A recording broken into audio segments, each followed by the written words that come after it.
ছোট নাম, বড় একটা স্বপ্ন। শ্যামপুরের একদল তরুণের হাত ধরে শুরু হয়েছিল এই স্বপ্নের যাত্রা। আমরা স্কুলটি 2021 সাল থেকে প্রতিষ্ঠা করে চালিয়ে আসছি। বেসিক্যালি শ্যামপুর বড়িতর রেল স্টেশনের আশেপাশে অনেক আন্ডার প্রিভিলেজ শিশু আছেন, যারা কিনা তাদের পারিবারিক আর্থিক অবস্থা এবং অনেকে বাবা মা নাই, যার কারণে তারা পড়াশোনার অংশগ্রহণ করার সুযোগ পায় না। তো সেই সকল শিশুরা যেন পড়াশোনার সুযোগ পায়, তার জন্য আমাদের এই স্কুলটি। রেল স্টেশনের খোলা আকাশ আর প্ল্যাটফর্মের ধুলোবালি থেকে ছিন্নমূল শিশুদের এনে তারা শুরু করেছিল এক কঠিন লড়াই। লক্ষ্য একটাই, ভালো কাজের বিনিময়ে শিক্ষাদান। দীর্ঘদিনের অক্লান্ত চেষ্টায় রেল স্টেশনের সেই ছোট্ট উদ্যোগ আজ জায়গা করে নিয়েছে জুরাইন রেল লাইনের পাশের 3 রুমের একটি ভাড়া বাসায়। পাশাপাশি আমরা চেষ্টা করি এখানে অনেক ধরনের শিশু শ্রমের সাথে যুক্ত শিশুরা আছে, তারা যেন শিশু শ্রম থেকে বের হয়ে আমাদের স্কুলের পাঠদান করতে পারে এবং তারা যেন একটা সুন্দর ভবিষ্যৎ গড়তে পারে, সেই লক্ষ্যে আছে আমাদের স্কুলটা পরিচালনা করে আসছি।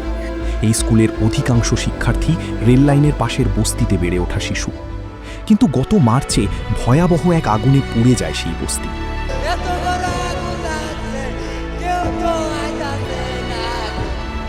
পুড়ে যায় তাদের বই, খাতা, স্বপ্ন আর বেঁচে থাকার ছোট ছোট সম্বল। বই পুড়ছে, খাতা পুড়ছে, মানে এক কথায় পরের দিন ওরা আমাদের স্কুলে আসার পর ওরা হাতে কিছু আনতে পারে না, এরকম পরিস্থিতি হয়েছে। আগুনের সেই তীব্র পোড়া গন্ধে যখন শিশুদের সুন্দর ভবিষ্যৎ হারিয়ে যাওয়ার উপক্রম হয়েছিল, ঠিক তখনই তাদের পাশে দাঁড়িয়েছে মজারু। হ্যাঁ, এটাই মজারুর বৈশিষ্ট্য, সুদিনের চেয়ে দুর্দিনে পাশে থাকা। এই ঈদুল আজহা উপলক্ষে আগামী 25 মে পর্যন্ত মজারুর যে কোনো কোর্সে আপনার সন্তানের নতুন কিংবা পুনর্ভর্তির ফিয়ের একটি অংশ মজারু পৌঁছে দেবে সেই ক্ষতিগ্রস্ত ও পিছিয়ে পড়া শিশুদের ঈদ উপহার হিসেবে। মজারু বিশ্বাস করে সবাই একটু একটু করে মানবিকতার হাত বাড়ালেই পৃথিবী আরও সুন্দর হবে। পিছিয়ে পড়বে না একটি শিশুও।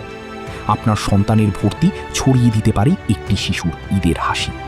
ত্যাগের মহিমায় হাসবে সবাই।